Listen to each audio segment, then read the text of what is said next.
Hello, fellow creepsters. My name is Anthony N., and I'm from New York. I have the great pleasure of introducing Donna and Carrie in a Paranormal Chicks podcast. Enjoy!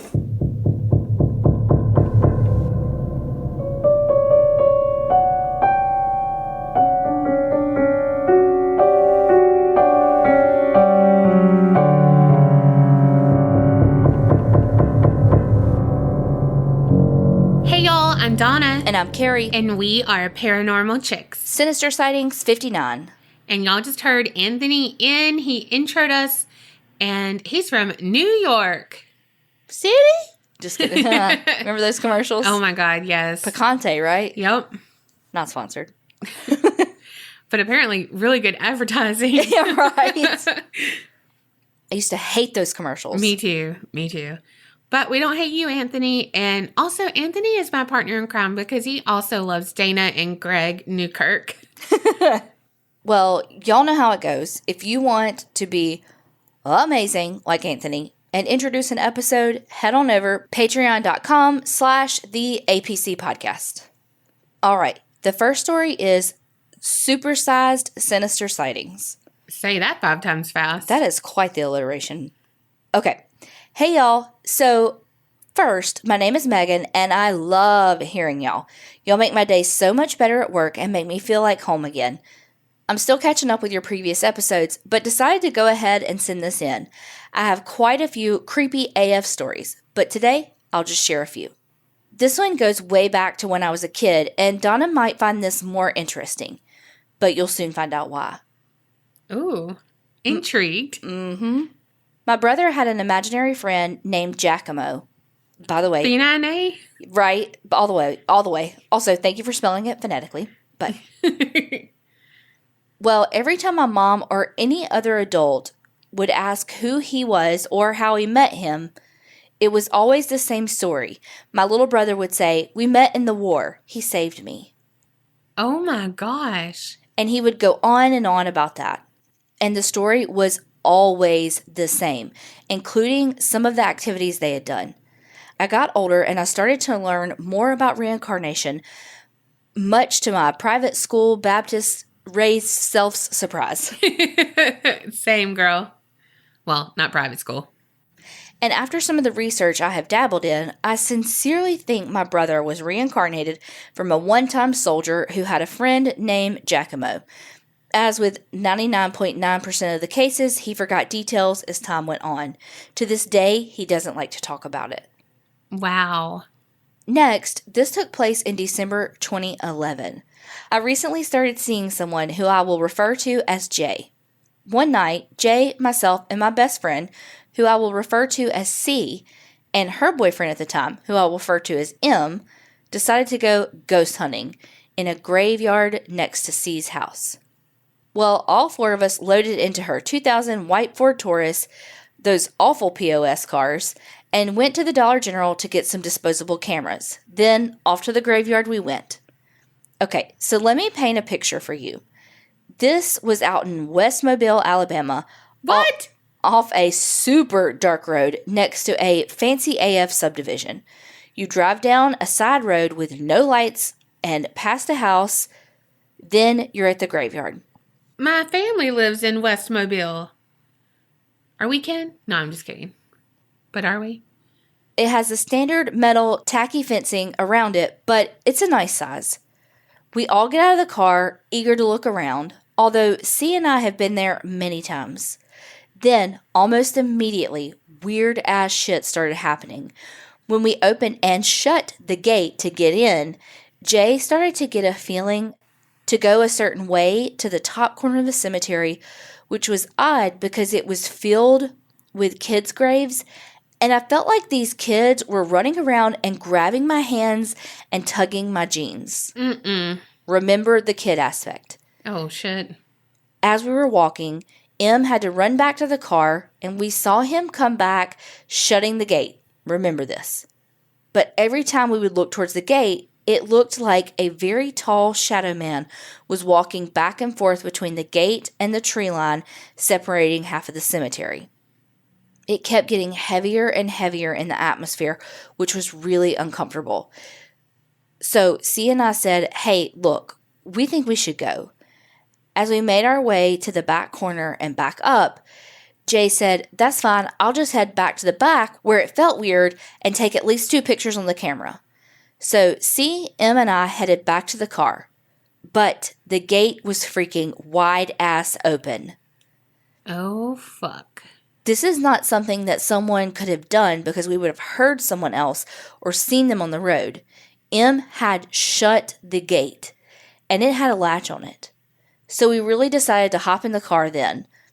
Yeah. I'd be like, lock the doors, even though it doesn't protect you from ghosts, but I'd be like, lock those doors. I'd fucking look like Roadrunner leaving there. As we got into the car to wait on Jay, we turned on the radio. Well, instead of the Christian radio C had it on previously, it was on a freaking AM station. No freaking thank you.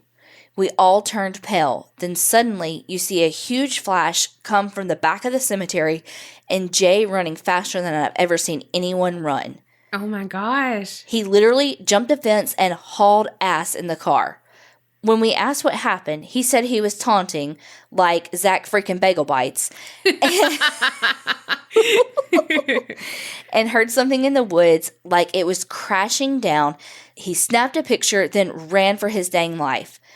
He also had scratches on his back that weren't there before. So fast forward to January 3rd, 2012. I found out I was pregnant. All the while, Jay and I had the spirits of kids around us the whole time. Our son's name is Dawson. Pretty good name. That's my nephew's name. And he'll be 8 in September 2020. Jay and I did not stay together, and now he and his girlfriend are living on a creepy-ass farm in Kentucky. It's cute, but creepy AF.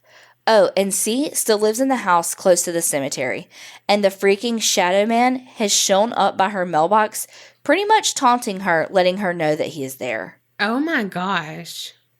Since that last one had a lot to break down, I will end this email and send more later. I have tons to scare. Oops, did I say scare? I meant share. Oh my God. Are you me? But seriously though, everything from flying glass, doppelgangers, and pots and pans flying out of shelves. Thankfully, where I am now isn't like Mobile, so maybe they'll slow down. Thank y'all again so much for everything that you do. You're both wonderful souls and deserve to be reincarnated as super rich people who are living the good life. And read this or not, I enjoy sharing my encounters with people even if they think I'm crazy. Megan. Oh my gosh, Megan. Well, first, thank you for listening. Thank you for enjoying. And thank you so much for sharing. Loved both of those stories. And where are you now that you're not in Mobile? And did Jay not catch any? Well, I think it was Jay.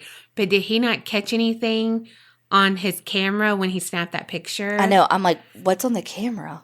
Probably not. Because, I mean, he was running faster than anyone's ever ran before. So I can barely do a selfie when I'm sitting still. Also, ghost children, no. I know. What do you mean ghost kids were attached to y'all? I need more details of that. Follow up, Megan. Follow up. All right. This next one is Sinister Sightings. Is a ghost attached to my mom? Hola, chicas. I know Carrie's nervous that you two will run out of stories, so here I am writing about something creepy that happened recently. I so am. And Donna's like, we're not going to run out. But I'm like, but what if we do? And she's like, we're not. I'm like, but we're not. Well, if we do, be like, well, we ran out of stories, y'all. Just keep on sending them in. This is where it ends, you know? Yeah, you're right. Well, then they go on to say, this is a long one, so bear with me. Before I get into it, I want to give you some context to my story. My mom had a spinal fusion performed at the end of November 2019. The surgery went well, and her recovery is expected to last 3 months. I've been helping my mom on the weekends because she's not allowed to lift anything heavier than a gallon of milk. We have just passed the 1 month mark on Christmas, and she's slowly getting better. As you know, with every surgery, painkillers are necessary. My mom was prescribed oxycodone for her pain. She has been sleeping in the room I usually stay when I visit because the bed is easier to get in and out of, and the room is closer to the bathroom. One weekend I was there, she told me that 2 visitors woke her up in the middle of the night. Confused, I asked her to tell me what she meant. What visitors? Nobody comes at night. My mom told me that these 2 female visitors talked in a language she couldn't understand and were dressed in Victorian clothing. These 2 visitors of hers would yell, "Boo!" and shake her awake. Those jerks. But when she opened her eyes, no one was there. I didn't give it too much thought because I thought it was the oxycodone making her hallucinate, and I also thought it could have been a dream. Later that evening, one of my cousins stopped by for a visit and dropped off some provisions. Ooh, look at me using fancy words. She told my mom and me this horrible dream she had. My cousin said that she had come to visit my mom, who was resting in her room. As she tried to approach the hallway, she was stopped by this horrible-looking woman. She was dressed in a white sleeping gown with glowing red eyes and an evil grin. My cousin said that she looked like Regan from The Exorcist when she was sitting on the bed and her head turns. All I could think about was demon. Every time my cousin would walk towards the room, the woman would push her back and laugh. After many failed attempts, my cousin asked the woman what she wanted. She didn't speak but pointed her ugly index finger towards the room my mom was in. At this point, my cousin, being the religious person that she is, began praying and using the name of Jesus to banish her away. Once the woman left, my cousin woke up from her dream, terrified to look around the room. She said that she had never had such a horrible dream or seen such a dreadful woman. As she was telling us her dream, my mom and I looked at each other and told my cousin about my mom's 2 visitors and wondered if the 2 incidents were related. We said goodbye, and that was the end of that. That same night, I heard my mom get up to use the bathroom. Since she uses a walker to move around, she has to be extra careful entering the bathroom. Well, that night she didn't. Oh no. One of the wheels got stuck under the door, and instead of turning the light on, she decided to pull the walker out. I'm not sure what happened, but she lost her balance and slipped. Oh no. Luckily, I heard the noise, woke up, and ran to her. I got to her on time before she fell to the ground. I don't know why, but I blame my mom's 2 visitors for the minor accident. In my head, I cursed them out and told them to leave our home. Needless to say, it was the wrong thing to do because those 2 visitors came to my room.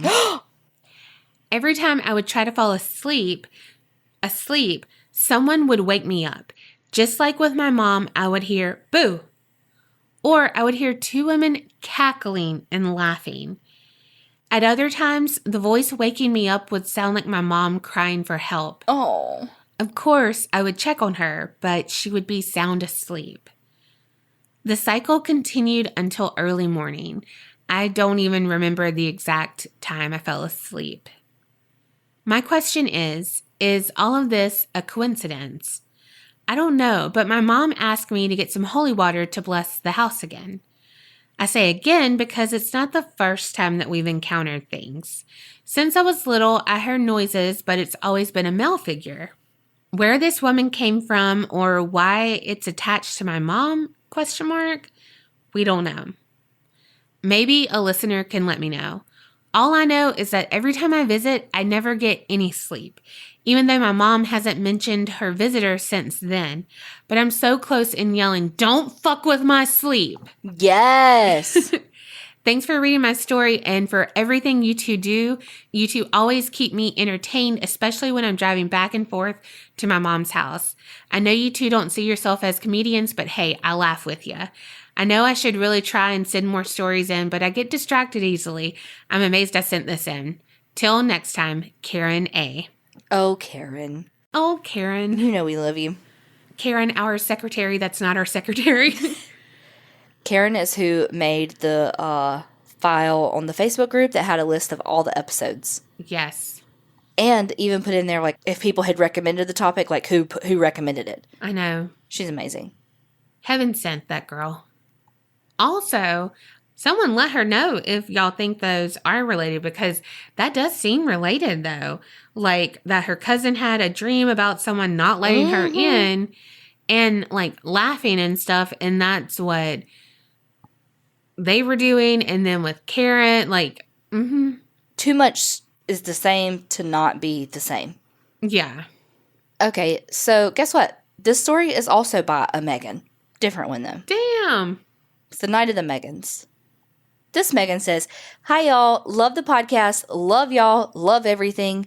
Here's a short, creepy story for the next Sinister Sighting episode. My mother lived in Houston in the early 80s, when Houston was mostly a hellhole of crime. She was a small-town country girl from Louisiana, but had been raised by a paranoid dad who made her read true crime stories and taught her to constantly be on guard and that everyone was ready to murder and rape you. Sound advice. Spoiler alert, that shit saved her life. Holy Hannah. She was living in a low-key retirement apartment complex in one of the few decent areas in Houston. She had come home late and was getting out of her car when she heard a guy calling out to her. She looked at him. He was calling for help over by the dumpster, but something in her stomach screamed no, and her instinct was screaming for her to leave. She started to walk to her apartment, and he began to run after her. She hauled ass to her apartment, and he followed but gave up once he was about to be under a lamppost, and she was already at the door. Wow. She said she barricaded herself into her apartment and spent the rest of the night sitting up with her gun. She couldn't shake the sick feeling. A few weeks later, she saw him in the paper. It was Carl Watts, the Sunday morning slasher, who had been caught after a long murder fest in Michigan and Texas. She fit his victim profile and also the time of day and week when he usually struck. Whoa. She said she threw up on the paper. Oh my gosh. My parents continued to be paranoid nuts who have passed it on to me, and I must say there have been potential situations where it has kept me alive. As a little girl, my dad would tell me over and over about not helping strangers no matter what, because years ago, a nice-looking man would pretend to be hurt to get women to help him, and then he would kill them. The crash course on Ted Bundy was repeated over and over until, well, I still hear about it. I grew up side-eyeing people in slings and cringe when people ask for help.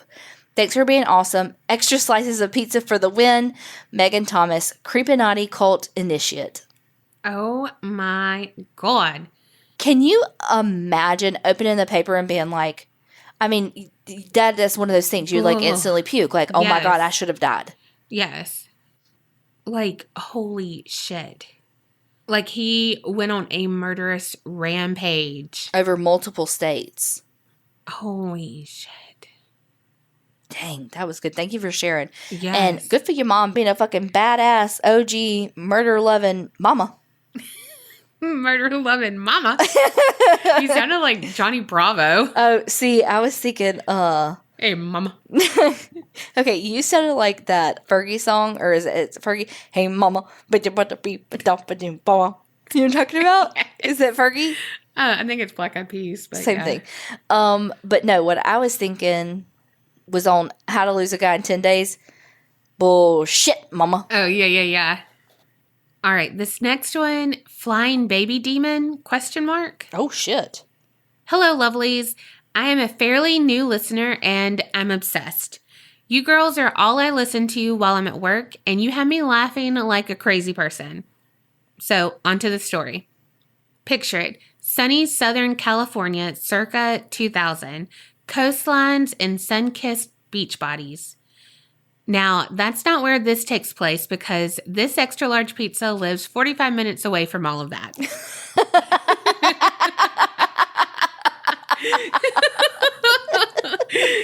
Oh, God. Anyway, I was 15 or 16 years old, and the super haunted house we lived in was a duplex. Always a freaking duplex. Mm-hmm. Our side of the duplex was a 2-bedroom, and my bedroom had no windows as it was in the center of the division. And it made my room super dark at basically all hours unless my light was on. Oh my God. Tiffany had a room just like that when we were teenagers, and it was perfect for napping and sleeping in very late. Yes. Which is like every teenager's dream. And my current dream. Well, it was 6 a.m. and my alarm rang for me to get up for school. When I rolled over to turn my alarm off, there was a flash of light at the foot of my bed. When I looked over, I saw a baby sitting on the ground, playing with blocks, laughing, with bright orange flames where his hair should be. What? I don't know why, but I pictured, I've never seen this movie. I know. But Hercules, I think like the bad person or something that has like his hair is like flames or something. Yes. Like Hercules guy meets Heat Miser. Yes. Could you imagine if we had to give like something to a sketch artist? They would be like, what the fuck? Look just like him. This is what I'm saying. Back to, flaming baby devil, whatever. Which is how Donna sees all babies. I don't. Just 99.9%. I nearly shit my pants and froze with fear. My heart was pounding out of my chest and I couldn't do anything but stare at him, just sitting there in his diaper, and all he did was stare right back at me and laugh. We stayed that way for what felt like forever. And what finally took me out of my trance was realizing that my alarm was still blaring. When I looked down at it in my hands, it was like it was the first time I'd ever seen it and couldn't remember how to turn it off. So I just popped the fucking batteries out. Oh, God. As soon as the alarm stopped, the room went dark in another flash. It somehow was more terrifying to be sitting in the dark with my eyes no longer adjusted to it. The light switch, as per usual during terrifying circumstances, was on the other side of the bedroom next to the door. Of course. When I finally got the courage to leave the safety of my bed, I went straight for the door. Once out of my room, I realized I couldn't just leave my family with a flaming baby on the loose. So with the light from the sun shining through the hallway window, I got on my hands and knees and I checked under the bed. While still in the hallway because I'm not dumb, I didn't see anything and decided I couldn't leave for school in my pajamas or without shoes. So I turned the light on, threw open the closet door, grabbed the first top and bottom I saw, and I left the room and closed the door behind me and got dressed in the bathroom. I left the house and decided I'd done all I could to save my family since the baby demon looked to be less than a year old and I don't think he could reach the doorknob. My logic is flawless, I know. Also, I didn't want to be late for school. Thankfully, that was the first and last time I saw that baby demon. There was also a shit ton going on with ghosts, possessed toys, my aunt's alien friend coming to visit her, and stuff like that happening in that house. All of which I'll write about in a later email, and sorry for this one being so long. Thank you both so much for being you. I have such a great time listening, not only to the stories, but you girls' banter. Also, I annoy everyone when I subconsciously start speaking with a horrible impression of a Southern accent. Creep it real, Macy. Macy, that sounds much like my horrible impression of a British accent. Oh my gosh. You know what? I'm going to bring it back to TikTok, but I am on a kick on things that British people say. And when they like do it and they like spell it out in a phonetic way of like, like stupid, but it's like SCH. Yeah. Like TEWPID or something like that. Yeah. Oh my God. So funny. And also things white people say. Yes. I'm like, is it bad that I am that person? Oh, yes. Like every fucking time they say something, I'm like, yep, say that. Literally every single time a patient forgets their keys and they have to come back and get it, I go, oh, couldn't get far without those. oh my God. There was one that said every time, like things white people say, every time someone hits a wall, they say, oh, there's a wall there. Yep. And I was like, I do that every fucking time. Oh, also it said white people love to say bless you in different languages. Yes. I was like, Gesundheit. yes. I was like, oh my God, yes. Holy shit. Yeah. Anyway, sorry, Macy. Whew, got a hole on TikTok. Baby demon might be the scariest thing. Second to Carrie's impression of he who shall never be named again. Heine. Well, they had to know who you were talking about. Folks, y'all get a best friend who, when you say he who shall not be named again, they just blurt out the fucking name. Heine. Oh my God. Also, I want to read all of those stories, but can you please start with your aunt's alien friend? I need to know about that. And did he probe her? Just need to know. Okay. Thank you. You're asking for a friend? Yeah. I mean, quarantine. Hard up. It's your quarantine porn? Yeah. Can I have some lit erotica coming over here? All right. The next one is, hi, I just want to say I love y'all's podcast. Y'all make me laugh with every episode and always have super interesting stories. Thank you. I sent a story a few months ago about my brother. He passed away on Memorial Day 2019. He drowned saving a girl from a lake. I took it really hard and was in a super dark place for a while. I couldn't focus on life and would constantly just wonder, did he suffer? How long was he under before he died? And wonder if he was afraid. Oh my gosh. And I remember that story. Oh my gosh. Every night before bed, I'd say, please just give me a sign. Let me know you're okay. I would say this every night. And one night, I was outside in the backyard with my husband crying about my brother and was like, okay, if you can hear me, give me a sign. Make a shooting star go across the sky. Anything. Just let me know you're here. And right after I said that, a shooting star went across and I looked over at my husband and asked if he saw it. He said yes. So I was like, okay, well, maybe that was a coincidence. But then another went across the sky, literally right after I said that. Oh my gosh. Well, me being me was like, okay, maybe that was another coincidence. And I told my husband I was going to go to bed. Before I go into my dream I had, let me first say, after someone dies, it's hard to hear their voice. Well, for me anyway. Like, I can hear the tone of his voice, if that makes sense. And I can hear his laugh. But for some reason, when I think of him talking, I can't hear his actual voice. Yeah, I get that. Totally. Anyway, so that night, I had a dream I was in the garage and my brother appeared in front of me. I heard him say in his voice, hey, I keep giving you signs and you just keep overlooking them. And he told me he loved me. When I woke up the next morning, all of the anger and the sadness I felt was gone. I just felt love. Like I just needed my big brother and he came. Well, fast forward a few days before Christmas, I was talking to my husband again and I said, do you think since he came and talked to me that maybe he moved on and isn't with me anymore? Well, my brother answered because the very next day, my mom called me in tears saying she had a dream about him. And he said, Mom, can you please talk to your daughter and tell her, yes, I'm still with her? So that's my story. Sorry if it isn't put together well or anything. I tried to keep it kind of short.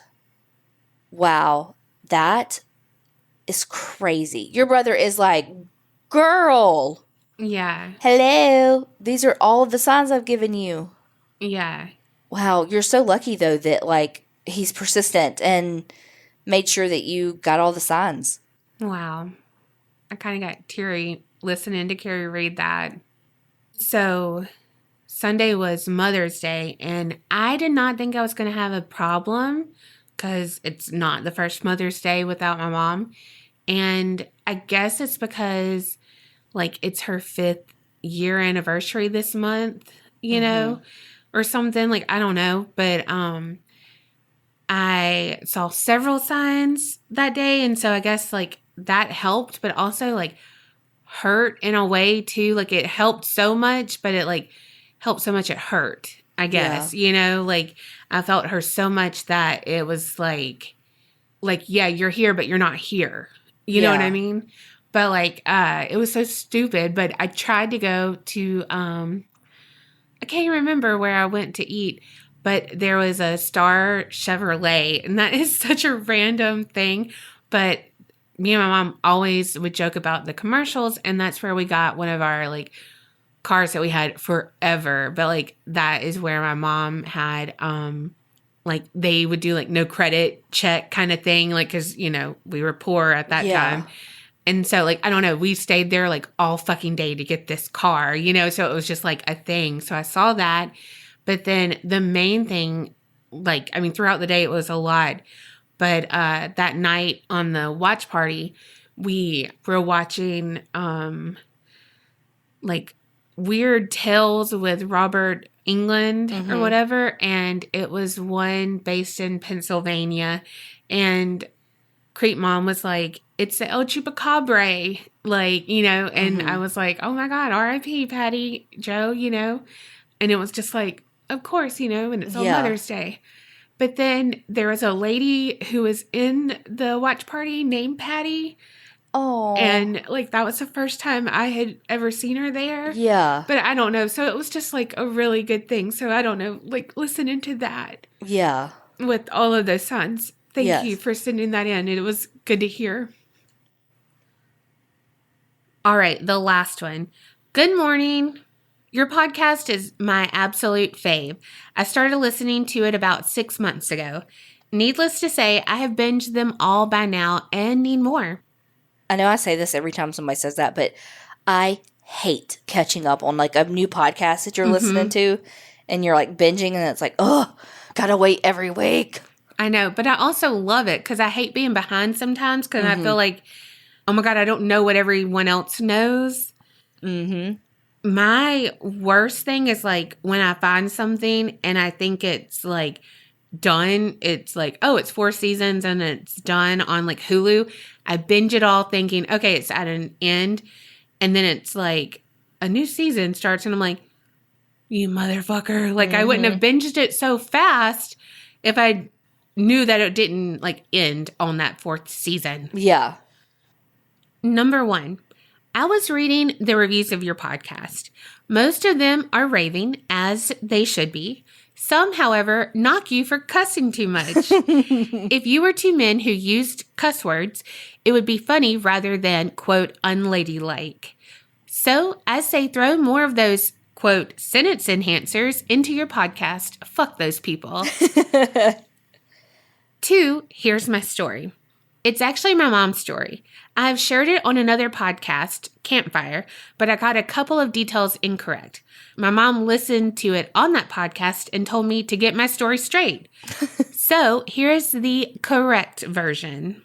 My mother is a psychiatric social worker. In the early 90s, she worked for a private mental health hospital. Your mama has seen some shit. You hear me? The building it was in was an old medical hospital, and it housed maybe 50 patients. This was not an outpatient facility. These patients lived at the hospital for long periods of time. The hospital was 3 stories. Her office, as well as the offices of the psychologist, psychiatrist, administration, etc., was located in the basement of the building. It wasn't a creepy basement, though. It was bright and welcoming, as offices should be. It was a long hall with offices on either side. My mom's office was one of the first doors in that hallway, so anytime a patient would have an appointment with their doctors, they would have to pass my mom's office. If her door was open, they would sometimes stick their head in and say hello while being ushered by the staff to their appointment, as they really loved talking to her because she treated them as actual people and not nut jobs.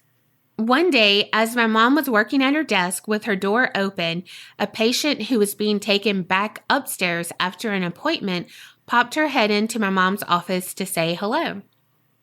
The staff member escorting this patient allowed her to come into the office a bit to chit-chat with my mom. My mom stands up to greet this patient and makes small talk. Instead of small talk, the patient falls silent. She starts sniffing the air in the office. Then she fixes her gaze on my mom and says, "I smell dead flesh." What?